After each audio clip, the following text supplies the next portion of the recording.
গ্রামে ভয়াবহ খরা নেমে এসেছিল। চারদিকে শুধু শুকনো মাঠ আর মানুষের হাহাকার। এক ফোঁটা পানির জন্য মানুষ ছটফট করছিল। সেই গ্রামেরই এক গরিব যুবক ছিল, ভূষণ। পিটের দায়ে বাঁচার আশায় সে নিজের গ্রাম ছেড়ে অন্য গ্রামে কাজ খুঁজতে বের হল।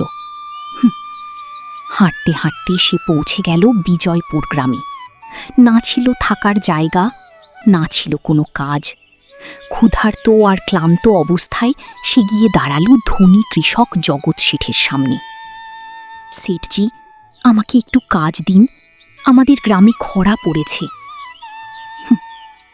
জগৎ শেঠ বলল, 50টা গরু আর 50টা মহিষের দেখাশোনা করতে হবে।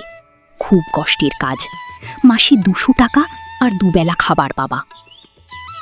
ভূষণের সামনে তখন আর কোনো রাস্তা ছিল না। সে কষ্টের কাজটাও মেনে নিল।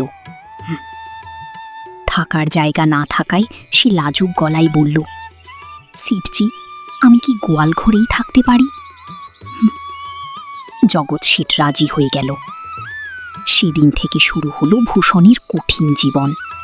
ভোরে উঠে গোবর পরিষ্কার, গরুকে খাবার দেওয়া, দিন রাত শুধু পরিশ্রম। কিন্তু একটা জিনিস কখনো বদলায়নি, তার সততা আর পরিশ্রম। দিন যেতে লাগল। ভূষণের কঠোর পরিশ্রমে খুশি হয়ে জগৎ শেঠ তার বেতন বাড়িয়ে দিল। বছরের পর বছর কেটে গেল। কষ্ট করে ভূষণ কিছু টাকা জমালো, নিজের জন্য ছোট্ট একটা কুঁড়ে ঘরও বানালো। কিন্তু তখনই গ্রামে চুরির ঘটনা বাড়তে শুরু করলো। ভূষণ ভয় পেতে লাগলো তার কষ্টের টাকা হারানোর। তখন জগৎ শেঠ তাকে বলল, এই গ্রামের জমিদার নাকি খুব সৎ মানুষ, তুমি চাইলে তার কাছে টাকা রাখতে পারো। সরল মনের ভূষণ জমিদারের কথাই বিশ্বাস করল। সে নিজের কষ্টের জমানো 5,800 টাকা জমিদারের হাতে তুলে দিল। জমিদার মিষ্টি হেসে বলল, চিন্তা করো না, তোমার টাকা নিরাপদ আছে। 2 বছর পর ভূষণ ভাবল, এবার নিজের জমি কিনব, নিজের জীবন গড়ব। সে জমিদারের কাছে গিয়ে নিজের টাকা ফেরত চাইল। কিন্তু জমিদার পুরো বদলে গেল। কোন টাকা? প্রমাণ কোথায়? ভূষণ কাঁদতে কাঁদতে বলল, অনেক কষ্টে টাকা জমিয়েছিলাম, দয়া করে ফেরত দিন। কিন্তু লোভী জমিদার তাকে মারধর করে বের করে দিল। ভাঙা হৃদয়, রক্তাক্ত শরীর নিয়ে ভূষণ বাড়ি ফিরল।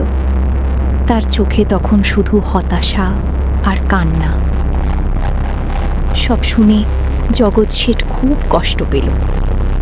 তারপর সে একটা বুদ্ধি বের করল।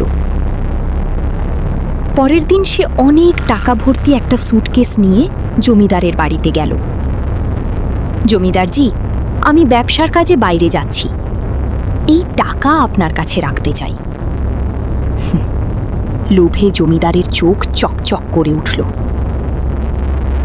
ঠিক তখনই সেখানে ভূষণ এসে হাজির হল।